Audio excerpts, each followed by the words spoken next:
This video will be analyzing Amy Elliott Dunn's personality characteristics for Psych 333.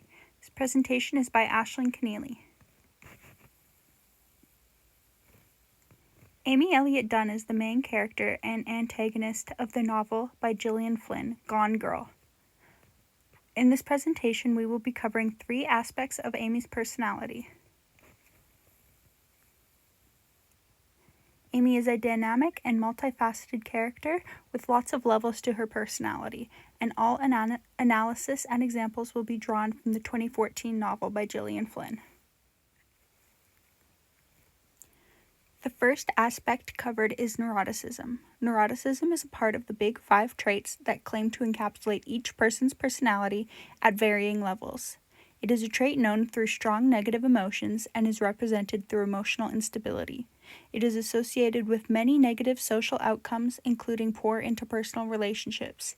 It causes ineffective means for dealing with problems. However, I believe that maladaptive would be a better descriptor for Amy. Her plan was by no means ineffective. She exhibits this trait, for example, through her intense reaction to her husband cheating on her, which causes the events of the story to unfold. Her hyper-detailed and vengeful setup does effectively ruin her husband Nick's life. Her reaction was so strongly negative and intense that she ultimately planned on ending her life so that her husband would go to prison for her murder.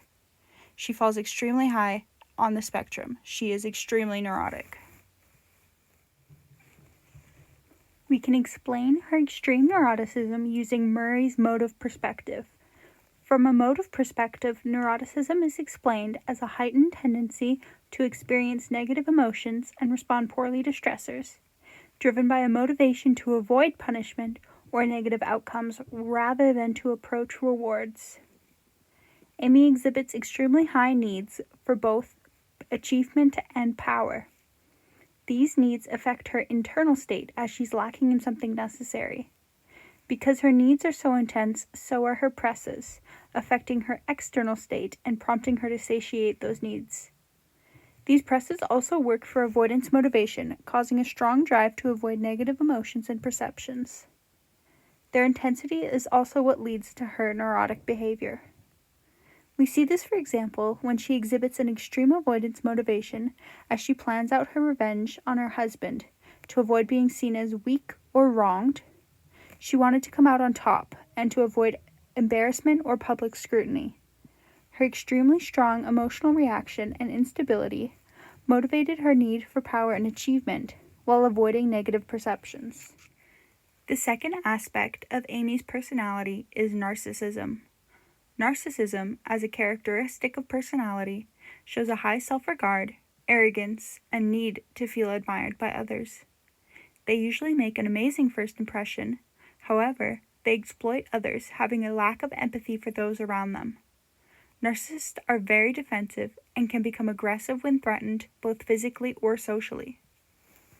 Her narcissism is shown best through her relationship with men throughout the story. With her husband Nick, he was infatuated with her at first, but later becomes tired of her need for praise and entitlement. She punishes him for taking her for granted. Even the reader's first impression of Amy is through her fake diary entries, and it is that of a perfect victim. Desi Collins, who she uses for his home while she is on the run, is murdered when his personality begins to annoy Amy and threatens her idealized view of the future and what she believes she is entitled to. She exhibits extremely high levels of narcissism and could probably even be classified as having narcissistic personality disorder, as it is such a driving force in her personality. Amy's narcissism can be traced back to the way that she was raised, past experiences, and social interactions, using Rotter's social learning theory. The social learning theory emphasizes that learning happens largely through social interactions. Rotter's model specifically focuses on decision-making and the role of expectations. Amy makes maladaptive decisions based on beliefs about the results. She believed that every one of her decisions and behaviors were justified because of her high self-regard.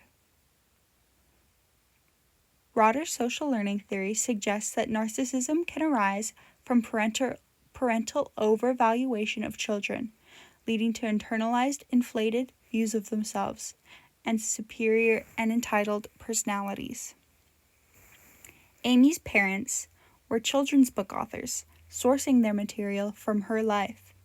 The books were titled Amazing Amy, leading her to constantly being compared to her perfect book counterpart.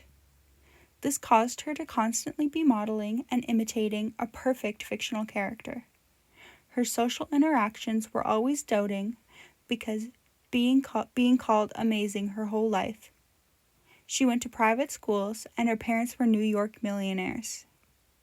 Because all her actions were turned into successful stories, whether she excelled the way her book counterpart did or not, it gave her a high internal locus of control. This belief of importance of her actions led to self-importance and a very high self-regard. This quote from Amy reads, "I hope you like Diary Amy. She was meant to be likable, meant for someone like you to like her." And I believe it encapsulates her narcissism projected into the diary. Her first impression onto the reader was that of a perfect victim. However, once she reveals her true colors, you can see that she really believes that she is perfect, despite her maladaptive actions and behaviors.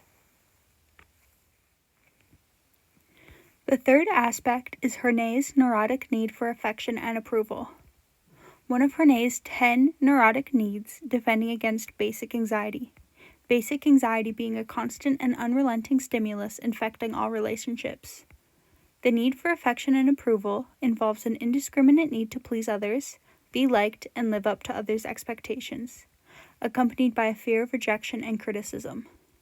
Horney focused on Western society, and as the book takes place in New York and Missouri, with emphasis placed on how both settings affect the characters' personalities, the basic anxiety increases. She exhibits the need at a very superficial level, yet very high level. At the end of the story, she has Nick trapped, and months after her return, while he works up the courage to leave her, she surprises him with the news that she's pregnant.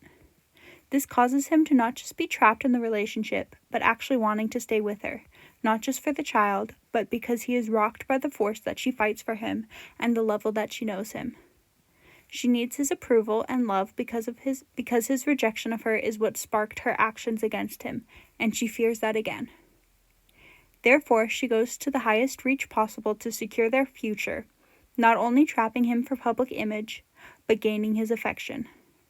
That is what makes her a dynamic character, because it is not only a story of revenge, but of twisted love and sacrifice. Amy's neurotic need for affection and approval can be explained using Horney's perspective.